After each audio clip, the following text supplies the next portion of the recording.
All right, welcome back. We continue live right here. Ireland Contracting Nightly Sports Call, Pittsburgh CW, 7 nights a week. We're always here at 412-575-2600. Bob Pompeani, Gene Collier. So my answer to that question, which was, has there been an athlete who's left on worse terms than Antonio Brown? There have been others, but to me, it's clearly going to be Antonio Brown, Gene. And I don't know, you probably agree, but just because of how he orchestrated it, what he did, quitting on his team and forcing them by sabotaging his own value to leave this market.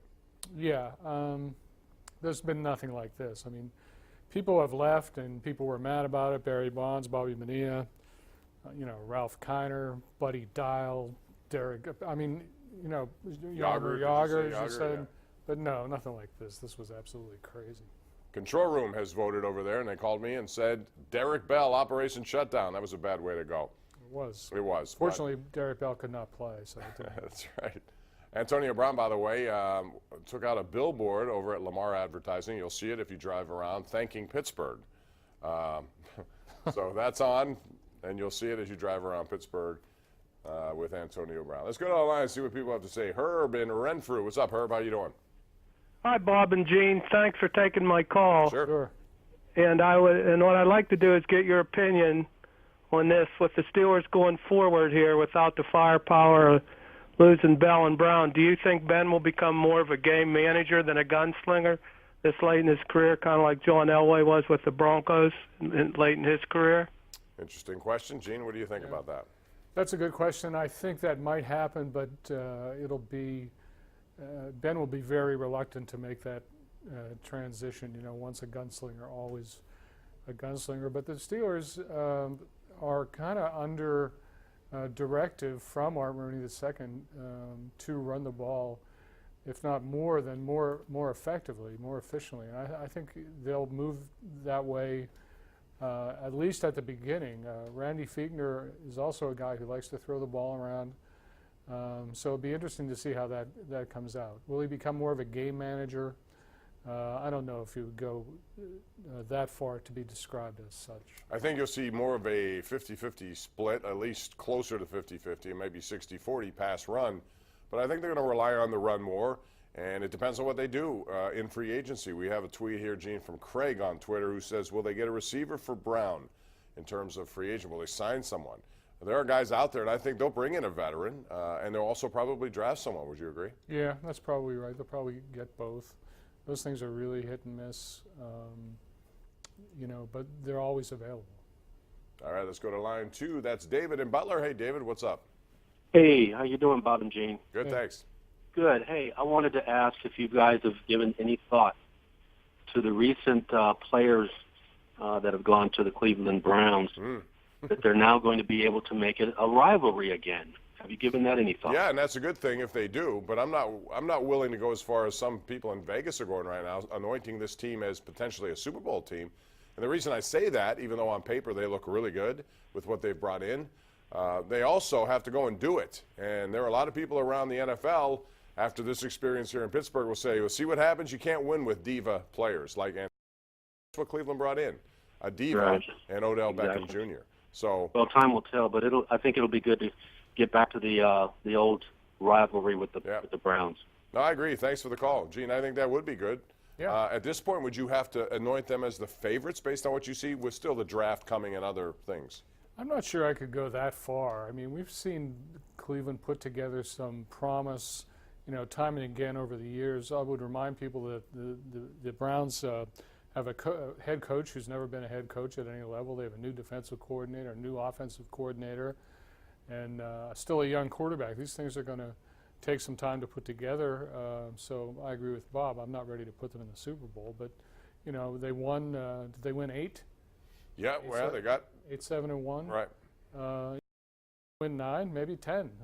If that, I don't know if that's enough to win the division, but I hope they're good because it's a more interesting rivalry. That's for sure. Baltimore added a couple of players today, and they needed to. They lost 4 defensive players yesterday, and they've lost Flacco, and of course they brought in Brandon Ingram as a running back, 3 years, $15 million, more reasonable for a running back, and then also Earl Thomas at safety. Now that cost $55 million. He's 30 years old, but he's a veteran who knows what he's doing.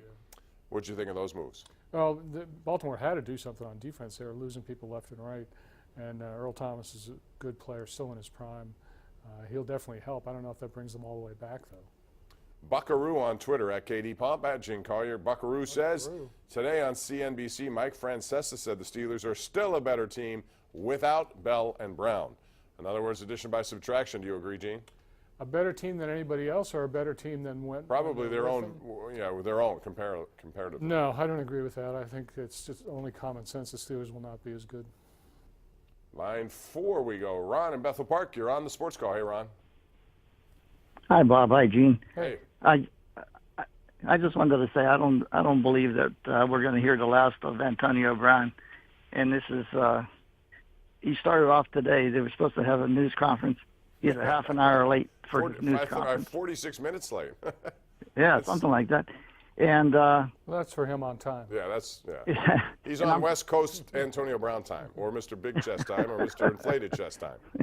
And I'm figuring maybe by the end of this year, with his ego, when Carr's not throwing half the balls to him, he'll be throwing the other half to Cook.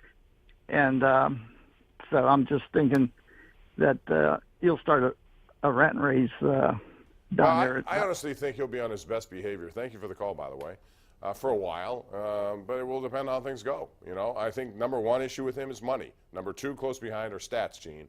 If he doesn't get the ball, if he doesn't get fed, then there could be problems. It's all about the brand. If you're not getting the ball, you're not getting the brand. You're not getting the brand, you're not getting the money. You're not getting the money, you're not getting anything, right? Is that what we're talking about? Let's go to John and Carrick on the Ireland Contracting Nightly Sports Call. Hey, John. Yeah, hey, Bob. Hey, Gene. Hey. What's up? Hi. I just wanted to make one comment. Obviously, it's a terrible situation what happened, and the guy's a great athlete. But it is a business, and everybody just saw what happened to Shea Zier. I mean, this guy, in any next play, could be the last play. Mm-hmm. So the guy, he's not even from Pittsburgh.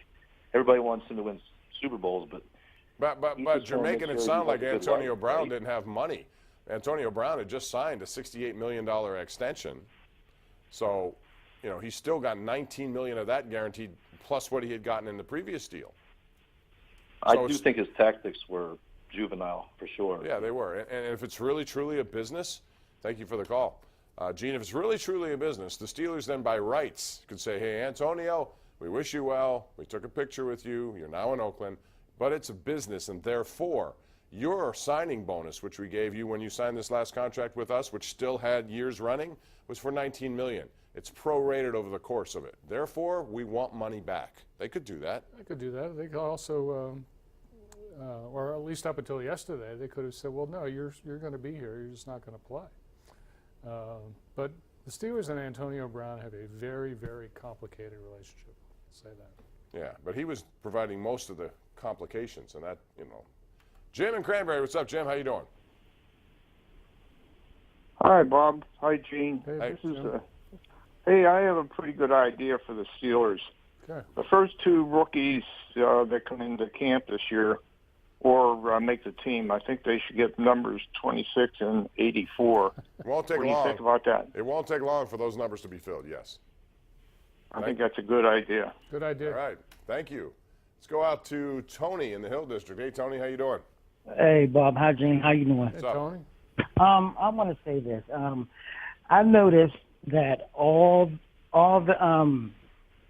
the free agencies that is going around, the Browns is trying to create a force with these people that they're trying to acquire.